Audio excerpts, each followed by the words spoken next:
começamos semana passada a formação da autoridade, né? Nós vimos que são necessários 3 níveis de confiança, né? A autoconfiança, confiança mútua e confiança em Deus. E nós estamos abordando aqui a questão da confiança mútua entre nós pais e os filhos, não é mesmo? E que essa confiança vai sendo construída à medida que nós vamos nos tornando cada vez mais coerentes com aquilo que nós pensamos, sentimos e agimos. Então é um processo que vai sendo, né, pautado desde pequenininho. E nós vamos passar rapidamente, né? E tem alguns aspectos que ameaçam a formação da autoridade, né? A coerência, as promessas, as ameaças, as indiferenças, o mau ouvido, o incentivar o comportamento. E essa percepção de autoridade, ela vai sendo ampliada nos estudos de vida que vão crescer. Quando chega a adolescência, é o ápice, em que o jovem pega mesmo as nossas incoerências, questões, sofre, conforme a natureza de cada um. Essa semana mesmo, uma menininha, nem adolescente ainda, 10 anos, ela conversando comigo, falando: minha mãe é justa, meus pais são justos. E eu pedi a ela um brinquinho, não estava nada, falando que não podia, não tinha dinheiro. De repente ela chega lá, ela comprou para ela um negócio de R$500. Olha só, quer dizer, a não expressão sincera do significado daquilo dentro da dinâmica, a criança no senso dessa, especificamente no senso de justiça, detectou aquilo como uma injustiça danada. E ela está quebrando o pau em casa, bate pau, batindo, não sei o quê, e alguns pais não estão entendendo, mas ela está pegando todas as incoerências. Porque no caso dela, o talento dela, que nós comentamos já desde o início, nós estamos falando isso, a natureza dela é aquela capacidade de perceber, de enxergar o certo e errado na ótica dela, de que é justo ou não. E ela pega mesmo. E é mesmo. Quando você pega um brinquinho de R$10, você fala que não pode ter dinheiro e chega lá com um negócio para R$500. Na cabeça dela, né? Então, ali pela avançadidade, eles vão brincando. Eu me lembro uma vez em casa que a gente fez uma sessão de declarações de incoerências. Cada um foi falando dos filhos para conosco, né? Nós pais, né? Nós para com eles. O que vocês percebem que são incoerentes em nós? Eles foi falando, não sei o que, teve um lá, você viu o que ele falou? Né? Vocês já não sabiam o que é, eu já vim falar dele aqui. Foi, tá? É a questão da empregada doméstica. Como assim? A gente paga tudo que tem direito certinho. Ela já é aposentada, já recebe do INSS e não tem direito de ocupar o emprego de outro que está desempregado. Meu Deus do céu, eu vou ter que mandar ele embora. Olha o nível que ele pegou, achando que nós estávamos incoerentes com a lei, com a justiça. Ela já era empregada, por que ela estava empregada ganhando ao invés de dar lucro? Perceberam? Na adolescência. Então a adolescência ela pega essas incoerências e contesta. E vai contestar de diversas maneiras os filhos.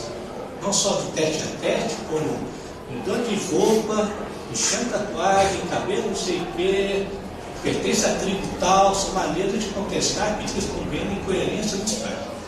Imagina nós cristãos, espíritas, né? Aí que eles pegam mesmo. Aí você vai lá naquela casa lá, aprende que tem alegria, que não sei o que, chega aqui com essa cara de bola murcha. Eu não dou lá de jeito nenhum. É a partir daí que você vai ver que muitos meninos deixam de frequentar casa espírita, deixam de frequentar culto, muito difícil, porque não notam em nós essa coerência de estar recebendo aquele alimento divino ali e transformando isso em casa. E não significa santidade de forma alguma. Porque o olhar deles, interessante, que nós vamos ver aqui hoje, a linguagem sentir, é um olhar que percebe como a gente lida com as coisas. Não é ser santo, não. Tem briga, desentendimento, conflito, tem. Mas como a gente lida com aquilo, isso é coerente com a nossa fala, né? com a nossa proposta. Então, nós colocamos aqui para pensar a indulgência, né? Que é o principal, né? A reencarnação toda vai ser isso aqui, gente. A reencarnação toda nós vamos aprender misericórdia. Justiça sem misericórdia, ela pune, ela mata, né? Então, lá, vamos rever rapidinho. A indulgência não vê os defeitos de outros, suspeita, evita falar deles, divulgar. Só isso aqui já acabou com o momento do para casa, né? Esse momento para casa já tem que ser diferente, né? Nós conversamos sobre isso outra vez. A indulgência jamais se ocupa com os maus atos de outros, a menos que seja para a prestação de serviço. Mas mesmo nesse caso, tem cuidado de os atenuar tanto como possível. Essas falas estão lá no Evangelho e no Espiritismo, tá, gente? Não faz observações importantes, não tem nos lábios censuras, apenas conselhos, as mais das vezes, velados. Sede indulgentes, meus amigos, porquanto a indulgência atrai, acalma, erga, ao passo que o vigor desanima, afasta e irrita. Que coisa bastante. Eu acho que a gente fica muito preocupado com o tempo, né? A nossa visão aqui é muito temporal. E a visão do Espírito é uma visão atemporal. Então parece que a gente tem que salvar o nosso espírito, salvar a nossa consciência. Ainda nessa vida, o tempo está passando, a infância está acabando, a gente começa a desesperar, e aí a gente começa a querer impor situações, né, enquadrados. Como eu já disse aqui, uma metáfora muito bacana, a gente fica muito preocupado em dar um mapa, e esse tem que seguir aquele mapa, ao invés de preocupar em dar a bússola. A bússola a gente vai colocando lá no coraçãozinho deles, ao longo da vida toda. O mapa a gente coloca desde o início e aí começa a obrigar a seguir. E aí que surgem os conflitos, né? Vós pais, não coloqueis ainda vossos filhos para criares na doutrina e demonstração do Senhor. Olha aqui, ó, começamos hoje então, continuando aqui. Porque a lei suscita a ira, mas onde não há lei, também não há transgressão. Paulo, esse trem tem que estar pensando assim, né, gente? É doido demais. Olha aqui. A lei suscita a ira, onde não há lei, não há transgressão. Quando eu tive a oportunidade de fazer uma expedição lá na Patagônia, fui de carro, lá no norte da Argentina, não tem lei que rege o cruzamento dos carros. Não tem pare, não tem nada, não tem preferência. A preferência já foi combinada culturalmente. Quem chegar primeiro na esquina, a preferência é dele. Dá uma sensação de roleta russa, né? Você chega primeiro, o outro está vindo, pode ir que o outro vai parar, não tem problema não. E outra, quem bateu é que paga. Não quer nem saber se está certo ou errado, já é. E funciona. Eu vi outro dia um programa, vocês devem ter visto aí, mostrando lá no Vietnã. Uma cidade lá tem 8 milhões de pessoas, tem 5 milhões de mortos. Não tem leis para reger isso. Índice de acidente baixíssimo, índice de acidente baixíssimo. Porque sabem que é assim, eles vão andando numa boa, um entra na contramão, corta assim em paralelo, eles vão freando, aquelas motos cheias de bagagem, né? Árvore e bagageira, que é típico lá daquele povo, né? Não acontece nada. Primeiro que você cria a lei, você cria o pecado. A lei tem que ser cumprida, aí gera necessidade, se não cumprir, punição. E aí gera fiscalização. E nós nos tornamos fiscalizadores. Aí tem essa confusão. Primeiro, a nossa indignação quando o outro não cumpre a lei. Agora traz isso aí para dentro de casa. Quanto mais lei a gente cria, quanto mais regras a gente cria, mais risco de confusão vai ter. Porque ela tem que ser cumprida. E aí o velho conceito de autoridade, que tem que cumprir a lei, se não cumpre, vai ter que punir. Aí pronto, aí vira aquela vida de fiscalização de leis. E obviamente vivia punições. Nós vamos ver sábado que vem. Limite, vou trazer umas frases aqui do Rousseau, impressionante. Que ele fala que filho não tem que obedecer. Filho tem que sentir necessidade. Nós vamos trabalhar isso aí, que é muito chique isso. Ricardo, mas dá uma dúvida nessa história. A gente não criar regra demais, mas, por exemplo, os psicólogos que falam pra gente que a gente tem que interditar o filho, a gente tem que pôr uma regra, se eles ficam perversos e tal. Então, por exemplo, a gente não tem que falar, olha, a hora sua de dormir é 9h30 da noite. Porque senão você acorda cedo e não vai acordar. A gente deve evitar essa regra? Pois é, a proposta aqui, que não é da psicologia, mas é do psicólogo maior que Jesus, que ele não falava isso. Ele falava isso, Paulo não falava, procurado esse psicólogo. A nossa Jesus é Paulo. E aí vamos continuar vendo aqui essa questão do dever e do prazer e da necessidade. Como que permitir que a criança sinta a necessidade, ela mesma já vai, em parte, construindo essa regra. Então, na verdade, o nosso mundo é tão assim, tão cheio de coisas, tão cheio de querer. Eu vou dar só um exemplo que o Rousseau cita, que na verdade esse processo de educar dessa forma dá muito trabalho, gente. É aquilo que nós colocamos lá no início, a vida fica desapropriada. Então, eu lembrei que o exemplo, o senhor fala assim, se o seu filho deixou a cama desarrumada, não diga nada, agora espera. Ele vai para a aula, e você vai até a aula, chega na sala de aula, meu filho, eu vim cá te buscar, você esqueceu de arrumar a cama. Silenciosamente. Pronto.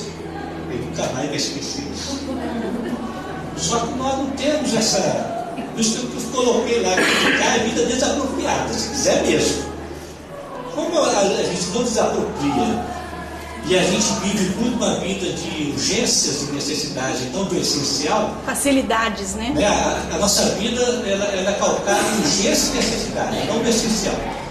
Quem de nós, e às vezes a cultura não privilegia isso, você vai deixar de fazer algo que julga que é urgente, necessário, para fazer algo que é essencial?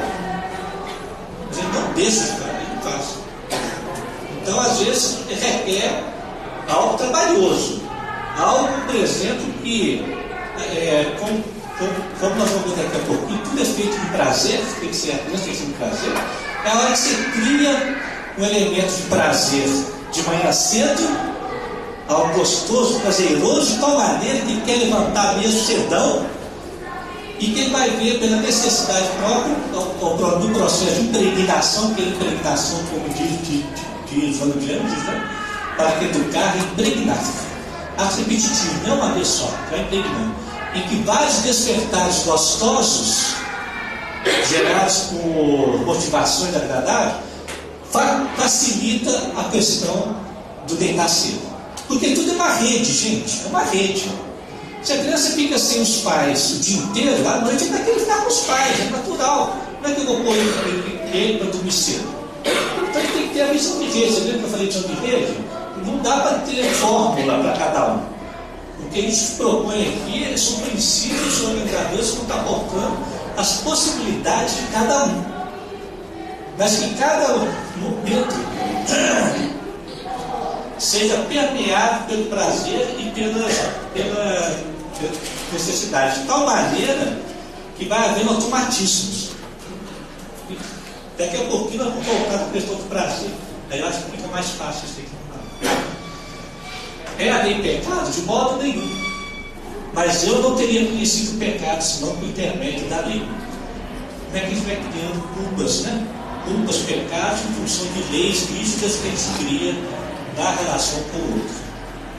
E isso continua, gente. Filho casa, vai para a casa deles, tem filho, e aí é a hora que a gente tem que segurar, porque senão a gente cria o pecado na cabeça do outro, onde para ele não é. Não é. Não é. Você imagina, por exemplo, essa experiência de voo, de bola, que já começa a perceber, em que o feminino nem sempre está ali presente como era a figura materna, E de repente a mãe vê a filha criando o neto de uma outra forma que não é a maneira dela. E aí você tem que silenciar, porque se você abrir a boca, você cria um pecado. Você cria uma lei, cria um pecado. Aonde não tem. Porque para ela está ótimo, está tudo bem assim. Né? Nenhuma coisa é de si mesmo impura, salvo para aquele que assim considera. Para esse é impura. Olha só, gente. Você aqui já derruba a questão que pai e mãe fica assim, porque você não pode ver. Como é que chama aquele programa? Pânico. Não pode ver isso, não pode ver aquilo. Se todo o processo anterior foi construído, está sendo construído, pode ver tudo. Depende da razão que você vê. O significado que está dando aquilo. Nada é impuro. Não sei, há muito tempo eu contei aqui, mas tem tanto tempo que eu aposto que é tão máximo esqueci. Experiência minha espetacular, foi um marco na minha vida. Foi logo depois que eu acho que eu estava no ano de casado, menos isso, sei lá. Os conflitos sexuais, ou antes de casar, acho que antes de casar. Aquelas questões sexuais, os conflitos, meu Deus do céu. E aí, eu abri o livro da Joana de Ângeles e veio assim: o primeiro passo para a resolução dos nossos problemas é a autenticidade. Eu vou ser autêntico. Naquela época a gente estava doido, sabe o que era? Para ver o filme da Vera Fischer. Na Band, meia-noite. Vera Fischer na Band, meia-noite, né? Naquela época era top, não era, Sérgio? Era dessa época? Assim? Não. Essa não. Era da época, né? A Vera Fischer era top, né? Eu lembro desse filme. Você nem sabe que foi? Meia-noite? Meia-noite. Aí fui eu para a televisão, né? Respeitar minha vida de gay, né? Na Band, ia passar o filme da Vera Fischer, gente. Estou lá, né? Vendo a Vera Fischer, assim. E, gente, sabe o que aconteceu? Quando a Vera Fischer entra no quarto dela, através do espelho, eis que eu vejo no criado do quarto da Vera Fischer um livro: Culpa e Libertação, Eduardo Ross. Então o autor eu enxerguei. Acabou, não vi mais a Vera Fischer. Não lembro se ela tirou a roupa, se não tirou, não lembro mais nada da Vera Fischer. O livro estava lá no criado dela, nem sei o que significava aquilo. Culpa e Libertação. Corri atrás desse livro. É de um alemão, psicanalista, livro de sebo, não existe mais. Achei. Falei, cara. E esse livro começou a minha libertação, graças a Vera Fischer. Eu tenho muita Vera Fischer. Por isso que eu estou com olhares de misericórdia com ela na novela Salve Jorge. Muito boa artista, eu olho para ela, eu agradeço a ela. Obrigado. Não sei quem colocou esse livro no criado do filme, não sei. Mas é isso aqui, ó. Dependendo do que eu quero, nada é impuro.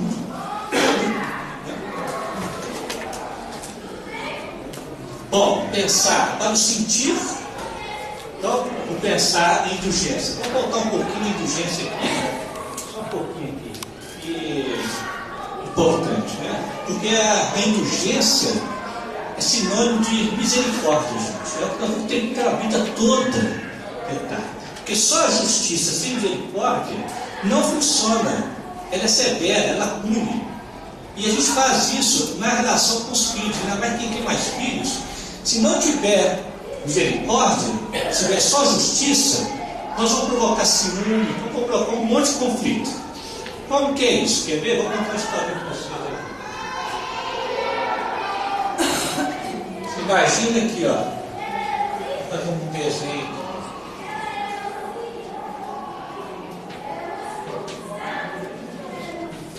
Tem casinha, né, senhora?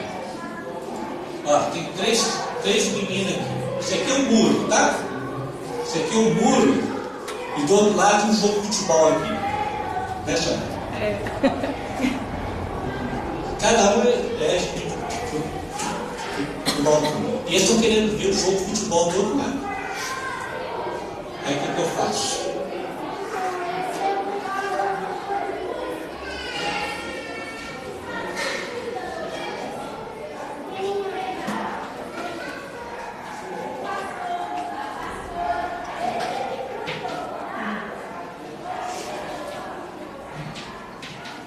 eu dou para eles banquetes iguais.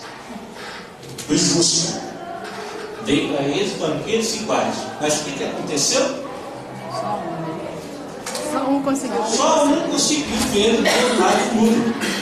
Os outros não conseguiram. Mas eu fui justo, eu dei tudo igual para cada um. Mas a misericórdia, o que é misericórdia? Corte, coração, capacidade de enxergar a miséria do outro. A misericórdia chega e fala assim, não. Cada um é diferente do outro. Então, cada um deve receber um banquete diferente.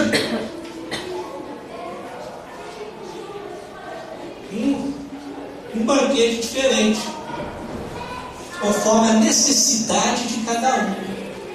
Percebeu? Eu fui só justo. Dei igual. Mas a misericórdia dele fala que não precisa. Ou seja, como eles são diferentes, eu devo dar um banquete adequado à possibilidade de cada um. E vão ser banquetes diferentes, conforme a necessidade de cada um. Percebeu a misericórdia com a justiça? O que a gente faz na prática? Tem um que está precisando de tênis. Aí saem os dois filhos comprar tênis. Aí você, querendo ser justo, compra algo para o outro também. Mas o outro não tem necessidade de justo. De tênis. Você pode até estar sendo justo, mas não está sendo misericordioso. O que acontece com isso com o tempo? Como não era necessário para o outro, vai criando necessidades falsas, crises de ciúmes e outros conflitos mais. Não era necessário. É só você que precisa de tênis hoje. Quando você precisar do tênis, eu vou comprar só para você, não precisa do outro. Mas se o outro for temperamento chorando, ganha com choro. Às vezes, no meio do tênis, vai ganhar uma meia, ganha outra coisa. E o outro que ganhou ainda fica também chateado. Porque daí eu precisava, por que existe? Percebeu como é que isso? Quando a gente é só justo, não basta, tem que ser misericordioso, tem que dar adequadamente, conforme a necessidade de cada um. Por isso que o Rousseau fala que a criança não tem que pedir, ela tem que sentir o que é necessário.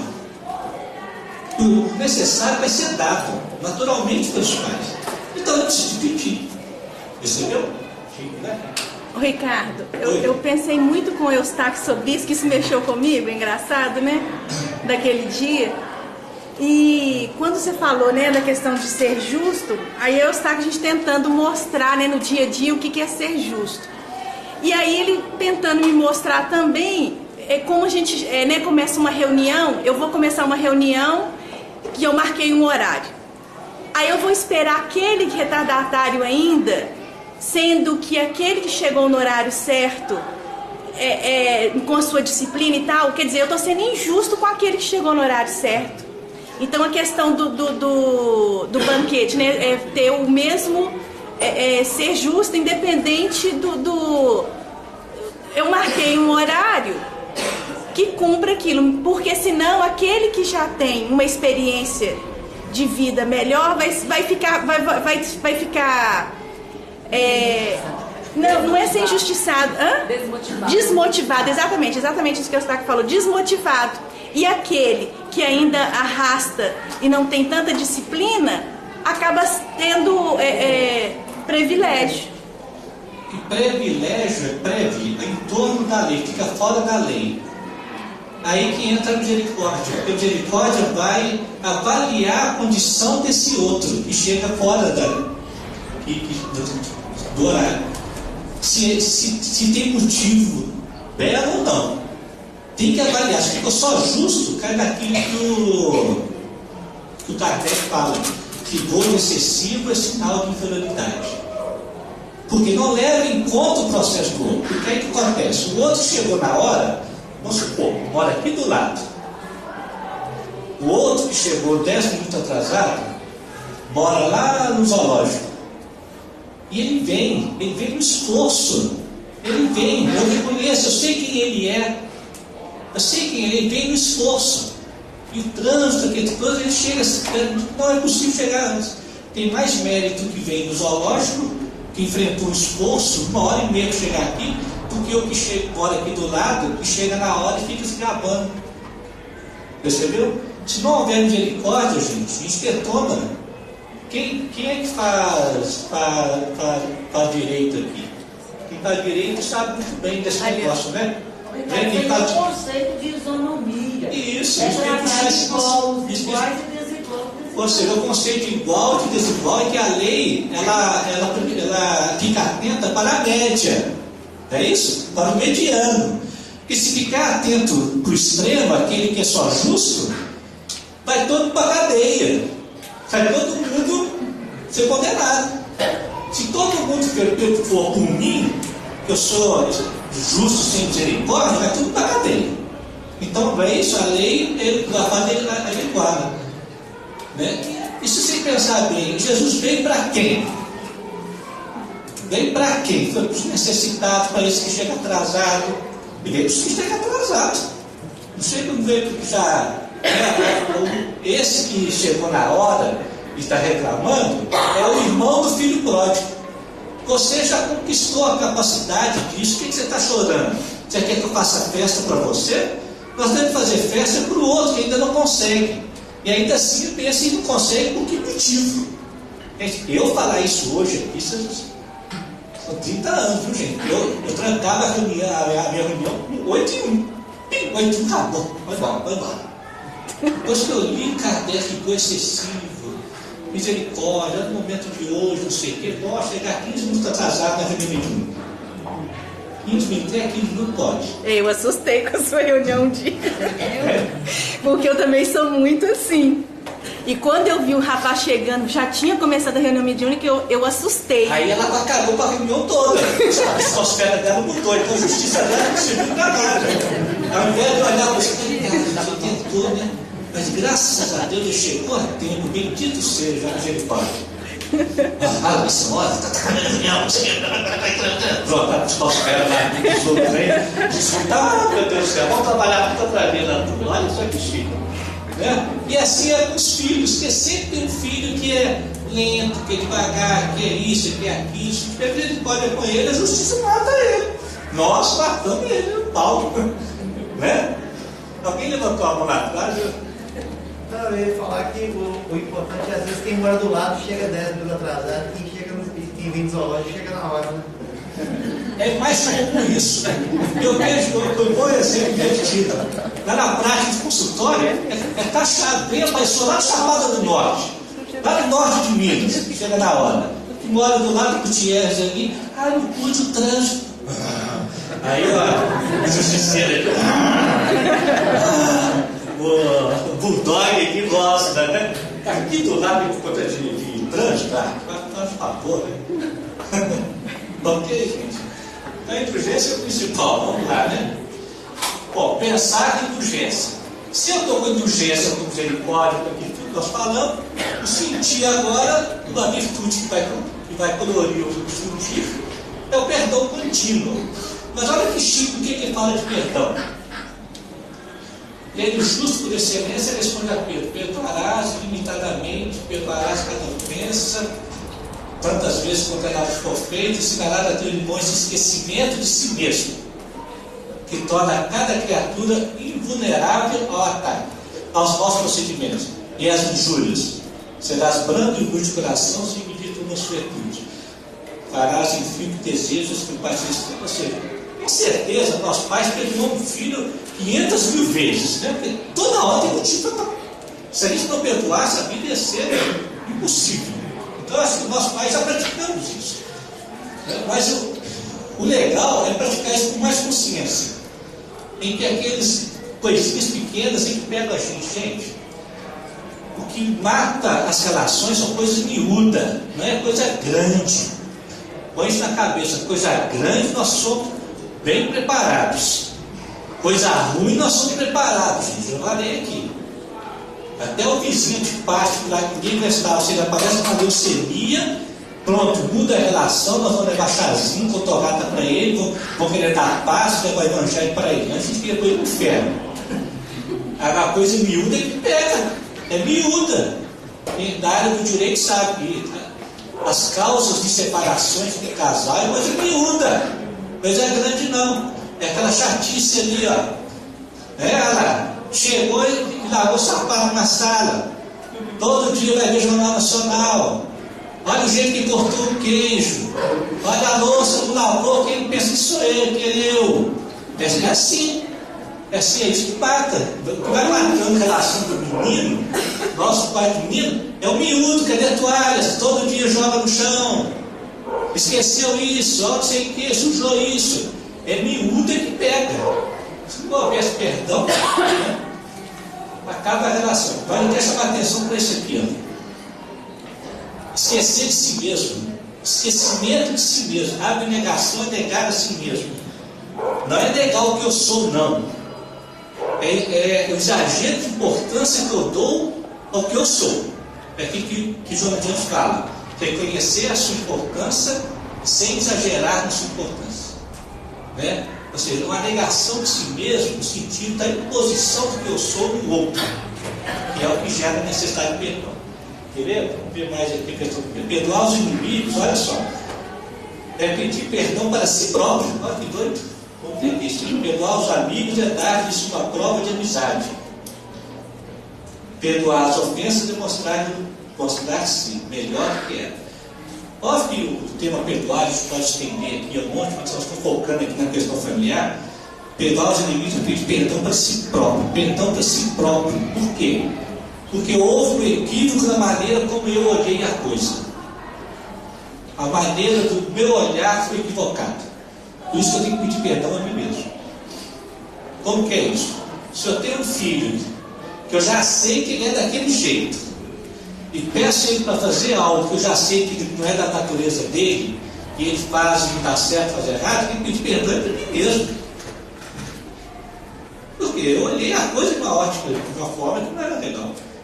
Eu tenho que olhar. Ou seja, como eu olho a coisa, né, a maneira como eu estou compreendendo aquele fenômeno é que determina em mim um sentimento e uma ação. Se eu olho de uma forma que determina em mim um sentimento equivocado, uma ação equivocada, o problema é meu. Ainda que o gesto do outro tenha sido horrível, antiético, qualquer coisa. Mas como eu vou olhar, Francisco de Assis conta um casinho muito legalzinho que ele fala assim, né, com os frades lá, os frades amigos dele, né?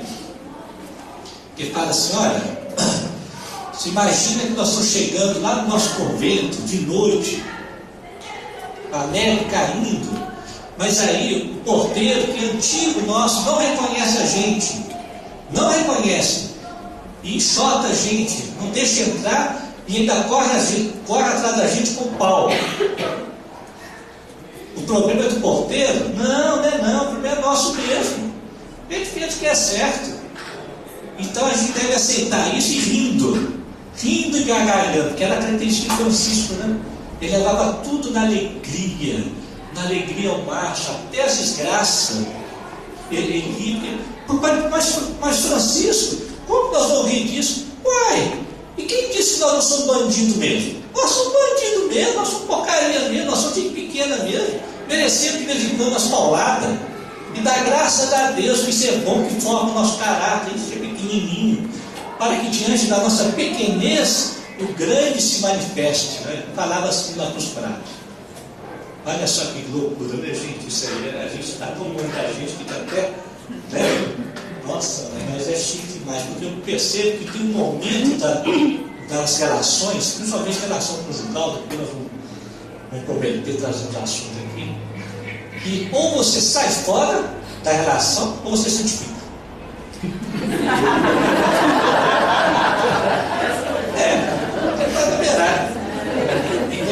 Eu já vi muita gente falando assim, eu não aguento mais. Mas fulano, Jesus falou isso. Eu tenho a consciência, não quero seguir Jesus agora. Não quero, eu posso seguir Jesus, estou caindo fora. É isso mesmo, então você entra e santifica os tios Francisco de Assis e outros aí. Santifica mesmo, leva a paulada. Leva, dá paulada, minha querida. Dá paulada, querida, que eu sou mesmo bandido, ladrão. Eu não vou falar disso. E o agir?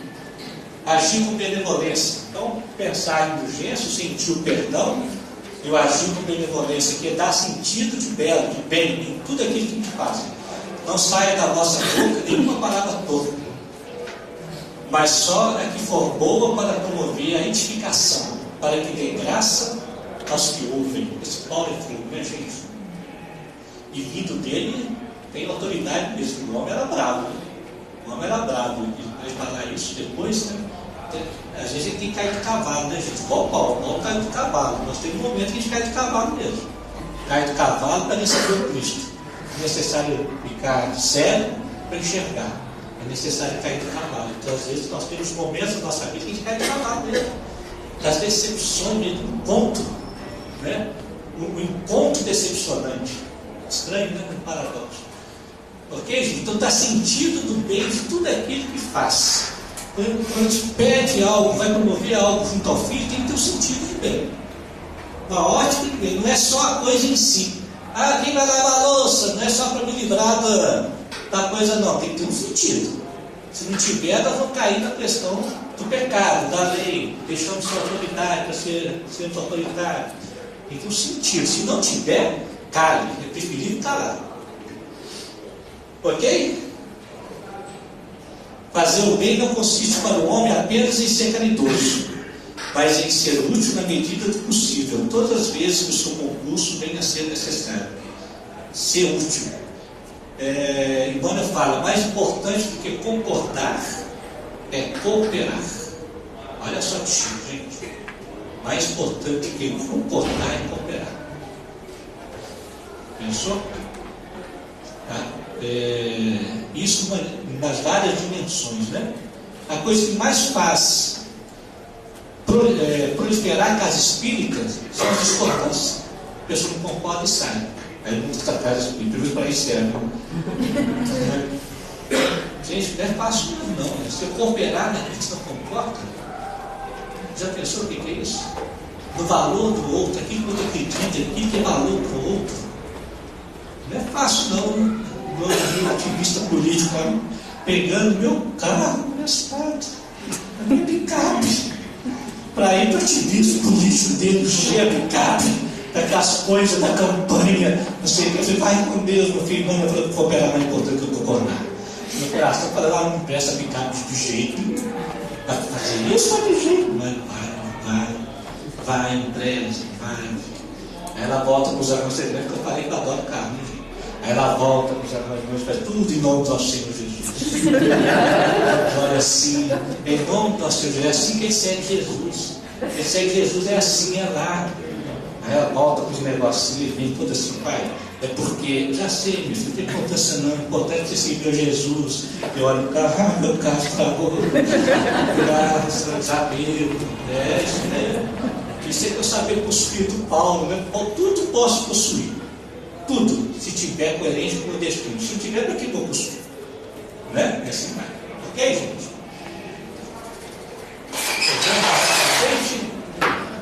Vamos encerrar aqui. Vamos passar para o Twitter. Só esse indulgência aí já dá, né, gente? Ah, gente, eu esqueci. Eu trouxe um papel, um lápis aqui. Eu queria ver com vocês o seguinte: à medida que a gente fosse falando, como nós temos visto muita questão da resposta positiva, uma resposta nova, e às vezes a gente não conhece essa resposta, então, eu trouxe o papel lápis aqui. Quem quiser colocar no papel aquelas situações rotineiras, que não sabe como transformar aquilo em resposta positiva, em resposta nova, põe ali. De repente a gente faz um purri de tudo aquilo que nós falamos, como seria isso ali? Aí entra isso que você falou. Essas rotinas do dia a dia, que às vezes a gente vai mesmo, ele não sabe, gente. Ele não sabe, não, é tão novo, é tão inusitado, essa resposta nova diante daquilo que vai ali na rotina. Então fica ali no papel, quem quiser escrever, traz, de repente depois volta, vem e aproveita para um público de respostas novas, positivas. Porque olha, gente, todo problema que se apresenta, ele nada mais faz do que evidenciar nossa memória. É aquilo que está pedindo, solicitando resposta nova, inédita, inédita. E não é fácil, né? Ok? agora não vou usar os mais, não. Vamos entrar no outro item, que é a questão da linguagem do científico. Né? Como nós vamos viajar? Vocês lembram que nós estamos fazendo a metáfora da viagem? Quem eu sou, quem nós buscamos, as ferramentas que nós estamos usando, como que eu vou estar nessa viagem, essa autoridade, o nosso olhar, o olhar do talento, do belo, né? Como que vai ser a dinâmica dessa viagem? Aí que entra a linguagem do científico, que é a linguagem da criança, que não é a linguagem da razão. Não é a linguagem da razão. Né? Em cada época do desenvolvimento da infância, é o sentir que vai marcando, é a emoção que nos marca. Nós temos 5 sentidos. E nosso cérebro ele vai arquivando quando há comoção. Por isso que eu disse lá no início, comover. Quando há emoção, quando há sentimento, que associa os 5 sentidos. Então tem que haver essa comoção. Pra vocês terem ideia, o processo de recuperação do Santos Dumont, não sei se vocês sabem, né, mas o Santos Dumont, processo muito difícil de desencarne dele, de suicídio, ele entrou no processo de homoitização e na terapêutica dele, para que ele fosse recuperando a forma, foi através de recursos e faziam resgatar certas emoções vividas por ele, alegres, agradáveis, gostosas. Como, por exemplo, o barulho de um trem, que ele morava na infância dele, ele morava na fazenda do pai, tinha um trem. E o trem passava, aquele apito, o canto do galo. Então, eles punham a equipe espiritual, punha esses sons agradáveis, de tal maneira que ele ouvia, ia acalmando o seu interior, e via que ele ia acalmando, ele ia recuperando a forma. Então, gente, olha que chique isso. Aí eu fiquei imaginando assim, gente, quais são os nossos sons, as nossas emoções hoje com nossos filhos, né? Se eles precisarem de uma musicoterapia, né, espiritual, como vai ser? O cheiro, é tudo, cheiro, ouvido, som, tato. O que eles vão ter de estar impregnado lá no seu cérebro, principalmente na região chamada amígdala? O que vai ter, gente? Cheiro de shopping. Mas você me contei que chegar lá, o cheiro de shopping, né, porque sentiu o cheiro, que bom shopping. Como vai ser? Quais são os nossos cheiros? Quais são os nossos sons que estão acompanhando os grandes momentos dos nossos filhos? Né? Não é isso? Então tem que haver emoção, porque o nosso cérebro grava por um mecanismo de associação. Ele associa tudo e grava. Seja um trauma, seja o que for. Tem um caso de um que é famoso, de um paciente dele que tinha uma enxaqueca violenta, só quando andava de trem. Ninguém descobria o tratamento, nem nada, sabe esse caso, cara? Então, o senhor Imungue, muito dedicado, resolveu fazer as viagens de trem que ele sempre fazia, de uma cidade a outra, a serviço. E vai, e o Imungue percebeu uma coisa interessante, que a dor de cabeça começava exatamente quando o trem passava em determinado local. Ali começava a dor de cabeça. Aí, sintetizando, avaliando, o que acontecia? Naquele momento ali, o trem passava numa fazenda de ovelhas. E o cheiro forte de ovelhas invadia o trem, ativava a associação lá do seu paciente, aí eles resgataram a memória. Ele passou a infância numa fazenda de ovelhas, e foi uma infância extremamente traumática. Nós temos um órgão, um cérebro chamado amígdala, que é onde arquiva essas memórias e sensações, e que detona uma mensagem de acolher, ficar ou fugir. E nesse caso, como o cheiro de ovelha foi associado a experiências desagradáveis, ele queria fugir daquela situação, mas ele não entendia tão pouco deflagrar o sintoma. Percebeu? Então, até na hora, eu me lembro de uma outra pessoa, uma velhinha, estava conosco há muito tempo, ela tinha uma alergia a laranja. Começava a comer laranja, ela empolava, passava mal. Depois de muito trabalhar, ela resgatou na memória, tinha 6 anos. A mãe dela deu para ela uma bacia de laranjas descascadas e falou assim: divide com seus irmãos. Ela chupou tudo sozinha. Depois levou um couro daqueles. Inconsciente disso, foi tão traumático. Ela chupava laranja. Como é que a gente deu? Então, olha só, gosto, tudo está envolvido. Né? Então, você vai ver o seguinte, né? Cada etapa da criança tem um sentir aguçado, né? A criança sente muito, inicialmente pela boca. Tudo que é pôr na boca. Pode pôr na boca, tem bactéria. Quando vai pôr na boca, melhor fica. Semana passada veio aí uma pesquisa, a americana adora fazer pesquisa, vender as coisas, né?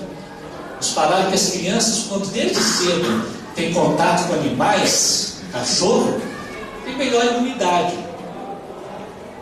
Você já viu menino de roça? Não é menino de miséria não, viu gente? Menino de roça. Anda descalço, pisa naquele cocô de vaca, nos pregos, toma chuva, come de tudo, a banana está estragada, estão comendo, não tem problema nenhum. Os nossos filhos de cidade, tudo não pronto, ninguém. Pode ver isso, você não vê, entra no jeito. Menino de roça está dentro daí,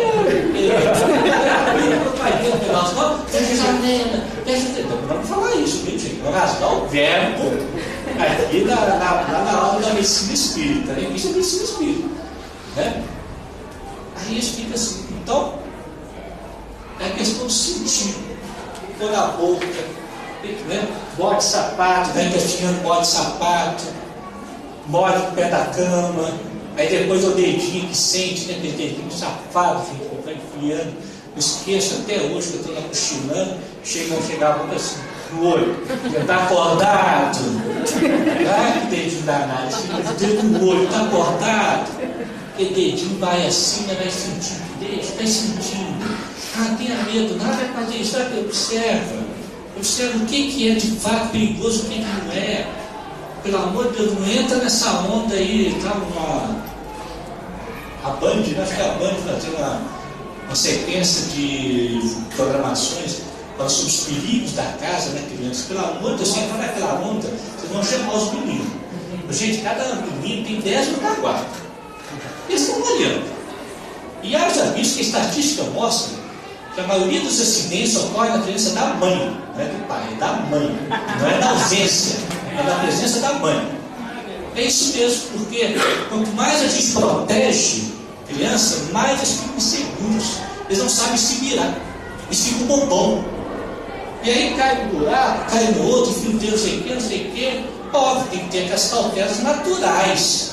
E aí a programação desse ano.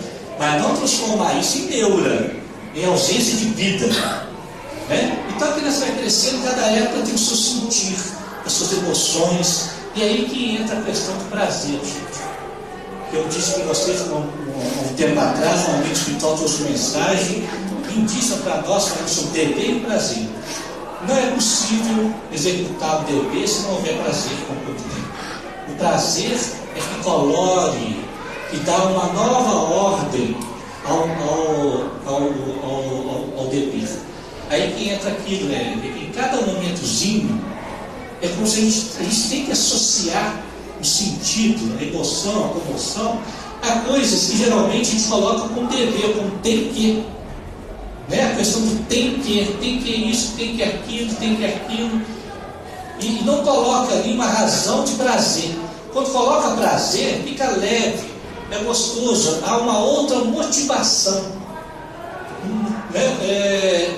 Em cada momento, na hora que levanta, se a gente levantar com o nosso, você vê como que filho educa a gente, né? Não é fácil levantar, né, gente? Ainda mais segunda-feira, né? Devia existir segunda, devia existir só terça.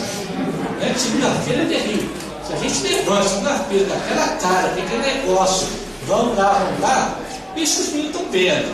Você tem que fazer, aí a gente se educa para eles, né? Então você põe uma música, aquele muito gostoso, aquele lúdico, e aquilo que é desagradável, porque são obrigações, vão se atenuando. E principalmente criar esses momentos em finais de semana com coisas boas, coisas agradáveis. A criança tem que ser igual à natureza, gente. Eu, por mim, acho que toda escola tem que ser de manhã. Teria que ser para acordar cedo, aquela coisa de ritmo de galinha, né? De passarinho, né? A galinha começou a cantar, o passarinho começou a cantar. Vamos levantando. E além do que a tarde é muito maior, em meio da noite sobra mais tempo para fazer as coisas que estejam. Né? Pois bem, então esse sentir, ele vai. O Eros, né? A energia do amor, em cada época da vida, vai acompanhando e vai determinando certos fenômenos. Então, é a fase oral, a fase do tato, a fase fálica, genital, que é as questões de prazer, atlético, não vamos entrar nisso.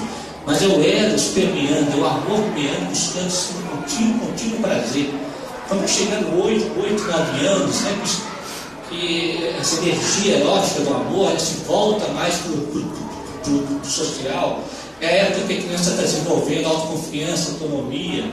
As menininhas ficam mais histéricas mesmo, bate porta para lá, xinga para lá, não sei o quê. É assim mesmo, é do momento. Não é, a gente tem que perceber que muitas coisas não é da personalidade da pessoa, é do momento. E vai chegando a adolescência. A adolescência precisa de adrenalina, precisa de mais emoção ainda. Aquele ato contínuo, né? Vamos colocar assim, o adolescente dá conta do tédio, ainda que muita gente vive no tédio.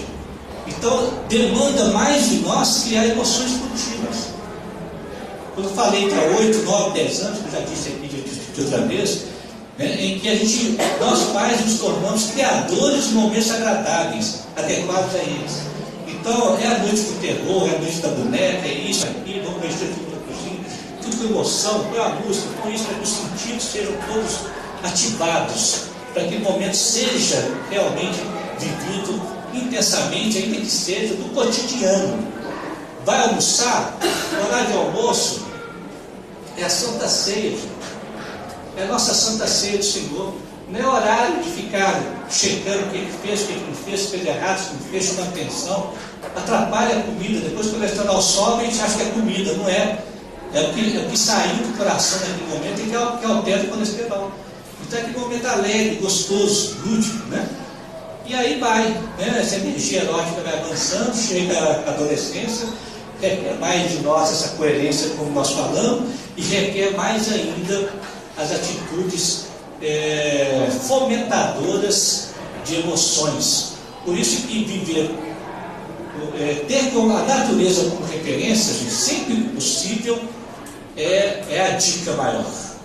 Porque a natureza já propicia esses momentos de emoção, esses momentos de autoridade, de disciplina, de alegria, que um leva uma coisa, o outro leva uma coisa, então vamos pegar essa trilha de cá, pega aqui, tropeçou, quem tropeça, quem cai, levanta. Entender que machucado não é derrota, não é fracasso, significa muitas vezes vitória, né? Eles desde pequenininho, às vezes o menino cai, machuca e fala assim, mesa feia. Eles fazem isso? Tá? Mesa feia, ele xinga o objeto, machucou, o que é isso? Você que caiu, machucou, mas toda hora você tentou subir na mesa, que bom que você tentou, que bom, isso é um troféu, cada machucado tem que ser encarado como troféu, e não fracasso. E assim vai, em cada momento da vida, perceber essa distinção entre o que é insucesso e o que é sucesso adequado a cada instante. E a adolescência chega, vai as contestações. Se houve uma construção desse ser de coerência, de alegria, de prazer, as contestações quase não existem. Eu posso afirmar para vocês que esse negócio que o pessoal faz, você vai ver com o seu filho se tornar adolescente. Mentira, gente. Não é nada disso. Eu achei a melhor época. Porque a época que você conversa mais, dialoga, provoca, suscita, levanta polêmica e cria diálogo, ouve o outro, eles têm soluções. Não é a época mais agradável. Se torna desagradável quando a construção foi toda pautada no autoritarismo, no processo invertido, aí chega na hora de contestar mesmo e aí começa a surgir a bagunça. Muito bem, se você quer falar alguma coisa para nós hoje?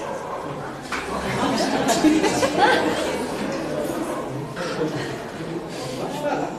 Soltou.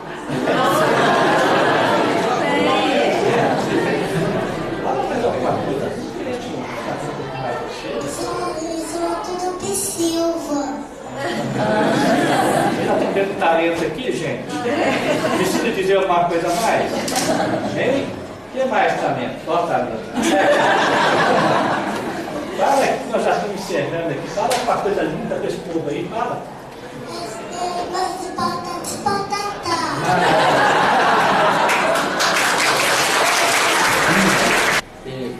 Eles começam uma coisa, param outra, entram numa faculdade, param.